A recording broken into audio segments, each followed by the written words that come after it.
Bismillahirrahmanirrahim. Alhamdulillahirabbil alamin hamdan yuwafi ni'amahu wa yukafi mazidah. Allahumma salli ala sayyidina Muhammadin salatan tuwasi'u biha alaina al-arzaq wa tuhassinu biha lana al-akhlaq wa ala alihi wa sahbihi wa sallim. Rabbi awzi'ni an ashkura ni'mataka allati an'amta alayya wa ala walidayya wa na'mala salihan tardahu wa dakhilni bi rahmatika fi ibadikas salihin. Segala puji bagi Allah Ta'ala, pemilik jagat raya, sekaligus penjaga kehidupan segala makhluk di dalamnya. Hanya kepada Allah lah kita meminta pertolongan dan ampunan. Barang siapa yang mereguk petunjuk darinya, maka ia tidak akan sesat selamanya. Begitu pula sebaliknya. Barang siapa yang disesatkan dari koridornya, maka tidak seorang pun yang dapat menyalakan lentera hidayah di relung hatinya. Salawat dan salam semoga tercurah kepada Nabi Muhammad SAW, keluarga, para sahabat, dan umatnya. Allahumma salli ala sayyidina Muhammad wa ala sayyidina Muhammad. Dan semoga kita selalu menjadi bagian dari pengikutnya yang konsisten menjalankan dan memperjuangkan ajaran beliau hingga akhirat kelak. Azabiku semua yang dimuliakan Allah Subhanahu wa Ta'ala, kami mengamati banyak terdapat kesalahan pada pendapat, paradigma, perilaku, sikap, dan rumusan hukum mayoritas mereka yang menamakan diri Wahabi itu.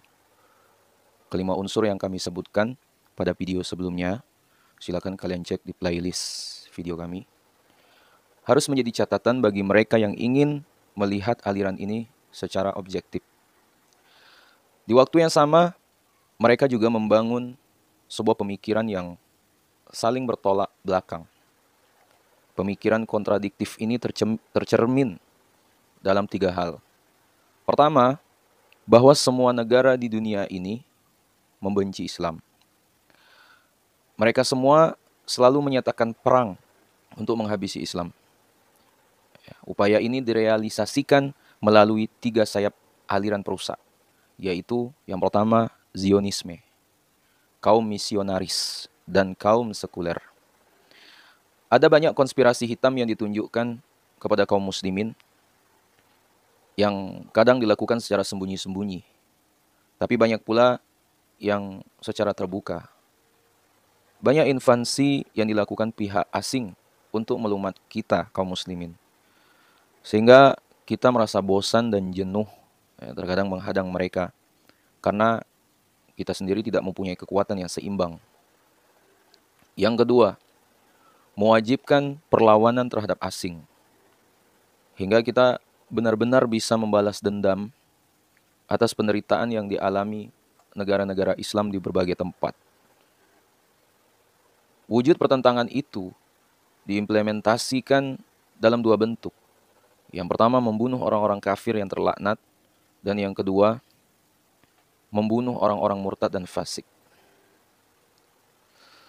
Yang dimaksud dengan orang kafir laknat menurut mereka adalah semua orang yang tidak mengucapkan dua kalimat syahadat. Sedangkan yang dimaksud dengan orang murtad dan perusak agama adalah orang yang telah mengucapkan dua kalimat syahadat tapi berhukum dengan selain apa yang telah diturunkan Allah Subhanahu wa Ta'ala dan bertentangan dengan pemikiran mereka.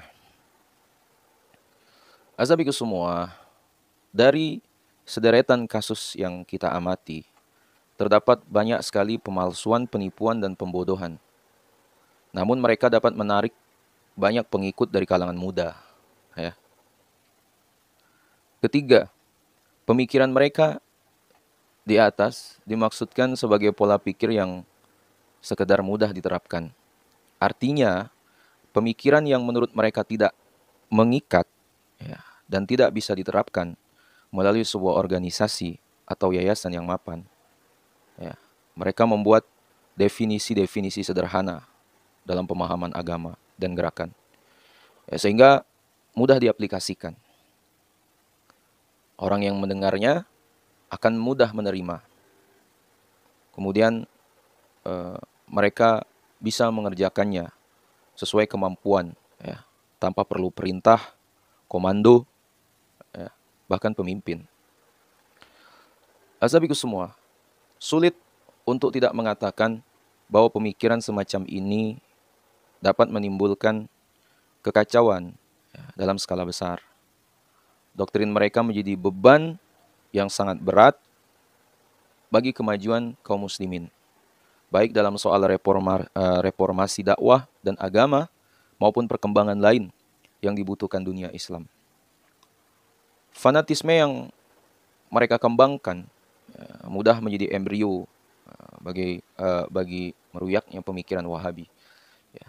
Di sisi lain akan menjadi corong bagi kalangan konservatif untuk menebar kebencian terhadap kelompok asing, mengajak masyarakat yang lain untuk menjauhi hiruk pikuk dunia dan menyendiri ke alam bawah sadar mereka. Akibat kebincangan itu, umumnya mereka tidak mampu lagi berinteraksi dengan dirinya sendiri, apalagi orang yang berada di sekitarnya. Ya. Azabiku semua, pemikiran Wahabi ini berhubungan erat dengan beberapa kriteria khusus yang dapat menimbulkan kekacauan. Sebagaimana telah kami jelaskan di atas tadi. Maka sudah merupakan kewajiban bagi kita semua untuk melawan pemikiran ini dan menggunakan segala upaya agar bisa mengeluarkan mereka dari proses pengasingan diri. Sebab fenomena ini tidak hanya membahayakan diri mereka, generasi umat, masyarakat, tapi juga orang-orang yang berada di sekitarnya. Asabiku semua, pemikiran tersebut ingin mengorek-ngorek berbagai masalah kecil di masa lalu ke zaman kita sekarang. Akibatnya, Anda akan melihat perkara itu kemudian meledak menjadi kasus-kasus besar yang justru memisahkan si pelaku dengan masyarakat sekitarnya. Mayoritas perkara tersebut berkaitan dengan adat istiadat, kebiasaan tradisi, cara berpakaian dan etika, mulai dari cara makan, minum, buang air besar hingga memakai minyak wangi, semua akan turut dipermasalahkan. Dampak dari keinginan mereka ini bukan hanya sekedar masalah itu yang meledak dan menjadi perkara besar, namun lebih dari itu. Mereka akan membela dan mempertahankannya mati-matian, lalu mengukuhkannya sebagai barometer untuk menerima atau menolak seseorang. Artinya, barang siapa yang mau mempraktekkan perkara-perkara itu sesuai dengan pendapat mereka, maka orang itu termasuk dari golongan mereka. Sebaliknya, barang siapa yang menolak mengamalkannya sesuai pemahaman mereka, maka orang itu akan dianggap musuh, bahkan dihina dan diremehkan.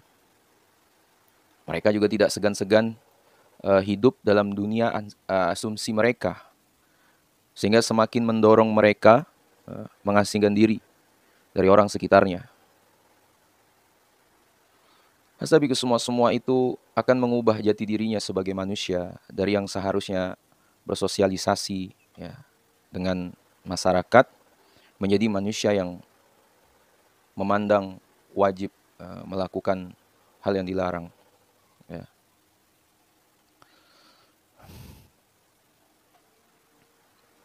Asabiku semua yang dirahmati Allah Subhanahu wa taala.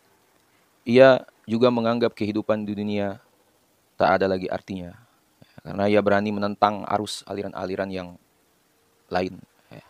Mereka juga beranggapan adalah keharusan untuk menambah keturunan dan memenuhi bumi ini dengan teriak anak-anak mereka. Semua itu dimaksudkan sebagai upaya untuk melawan penduduk bumi yang dipadati oleh musuh-musuh mereka.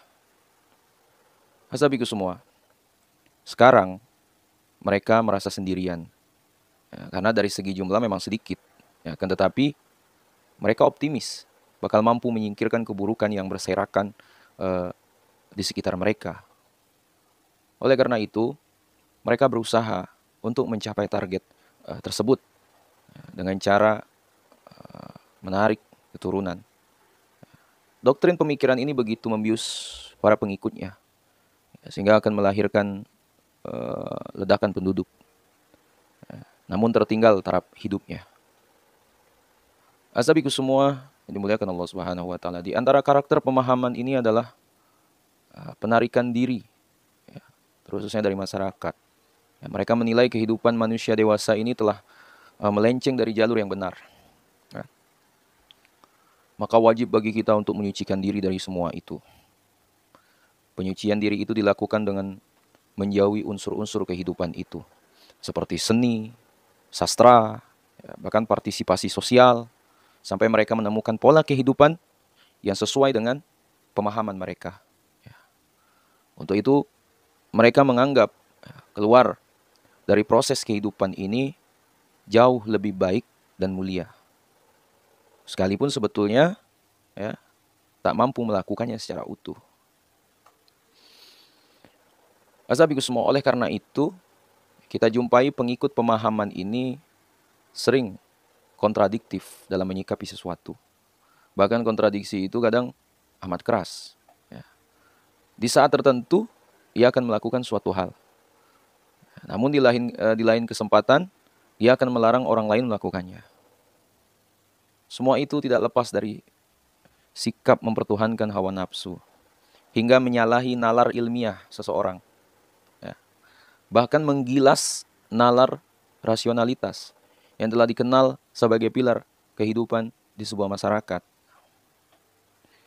Azabiku semua, berangkat dari ini dapat disimpulkan bahwa mereka ini sangat sulit untuk menerima pemikiran atau pemahaman yang sehat. Dari sini pula ya, kami melihat mereka seperti seorang pemberontak yang menutup diri dan tidak punya kepercayaan kepada ulama. Mereka hanya percaya kepada sebuah kelompok kecil yang mereka anggap sesuai dengan kehendak dan pemikiran mereka. Orang seperti ini tidak akan pernah bisa menerima pesan pengetahuan apapun dari masyarakat lain.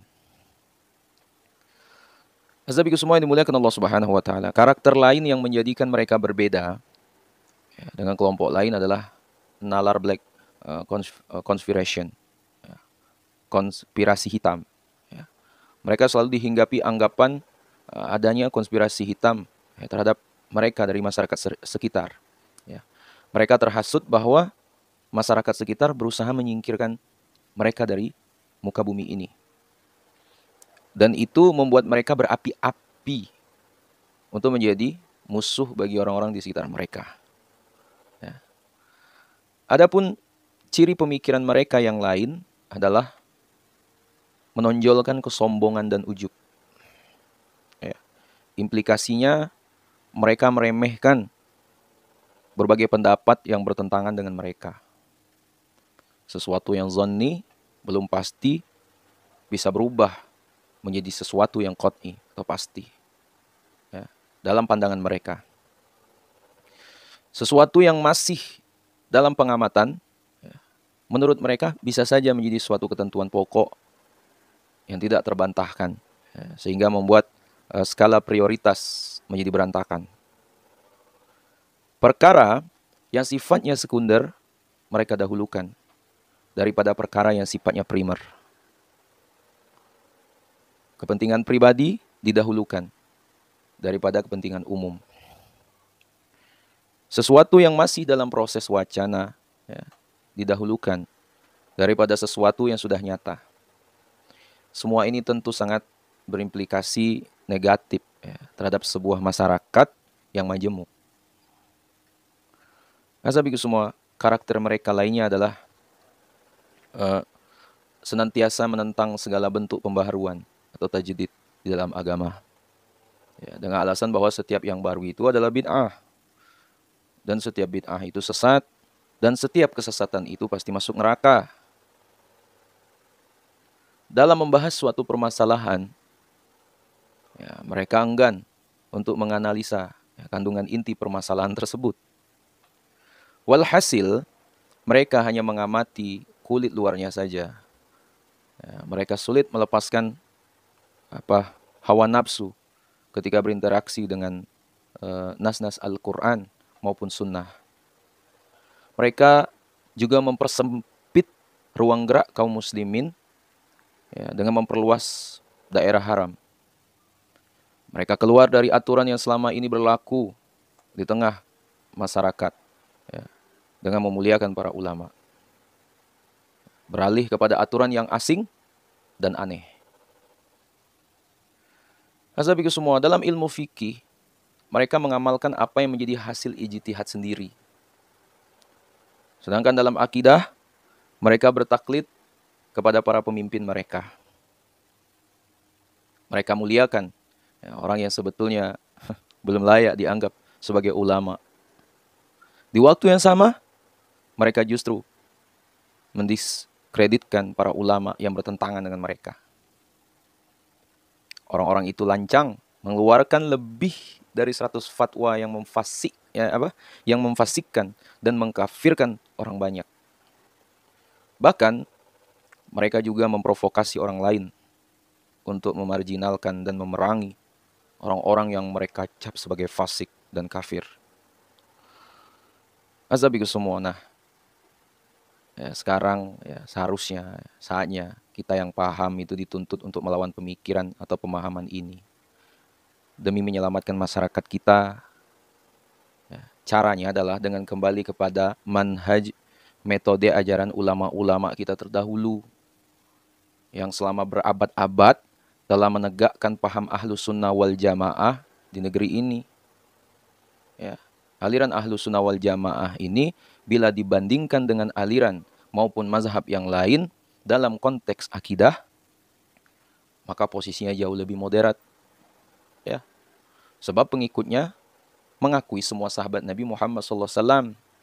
Tidak seperti aliran Syiah yang mengingkari banyak sahabat Nabi kecuali Ali, Sayyidina Ali, ya, dan sejumlah sahabat yang berpihak kepadanya. Ya. Kedudukan Ahlus Sunnah wal Jamaah dalam mazhab-mazhab akidah itu seperti halnya kedudukan Islam di antara agama-agama lainnya. Sedangkan manhaj ulama kita terdahulu ya dalam bidang akidah adalah mengajarkan paham Asy'ariyah, yaitu sebuah paham akidah yang diikuti oleh mayoritas kaum muslimin di dunia ini. Ya. Dalam bidang fikih mengajarkan fikih ala mazahibul arba'ah, fikih imam mazhab yang 4, yaitu Hanafiyah, Malikiyah, ya, Syafi'iyah, dan Hanabilah. Selain itu, juga tidak mengingkari adanya ijtihad individu atau golongan, seperti Ibadiyah, Zahiriyah, Imamiyah, dan Zaidiyah. Kalau kita membuat literatur fikih, maka bisa menemukan lebih dari 80 mazhab. Bahkan sampai mengutip langsung dari Al-Quran atau Sunnah beberapa dalil yang dianggap sesuai dengan kebutuhan masyarakat dewasa ini. Hasabiku semua yang dimuliakan Allah Subhanahu wa taala. Manhaj moderat ulama terdahulu itu berusaha untuk merealisasikan maqasidul ulia, tujuan-tujuan yang utama, yaitu perlindungan terhadap jiwa, akal, agama, kehormatan, dan harta. Kelima maqasid ini merupakan representasi dari ketentuan umum dan representasi dari hak-hak manusia. Itu juga merupakan representasi dari tujuan syariah yang mulia, fitur peradaban Islam, dan nilai-nilai kemanusiaan. Ya.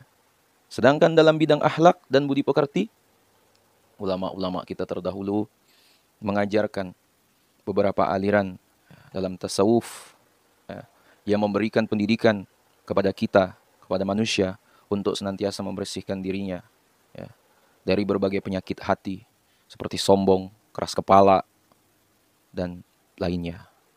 Kemudian menghiasi hatinya dengan nilai-nilai luhur yang diperoleh dengan cara merujuk literatur yang benar, bermanfaat, serta didasarkan kepada ketaatan kepada Allah, Rasul-Nya, dan ulil amri, pemimpin pemerintahan.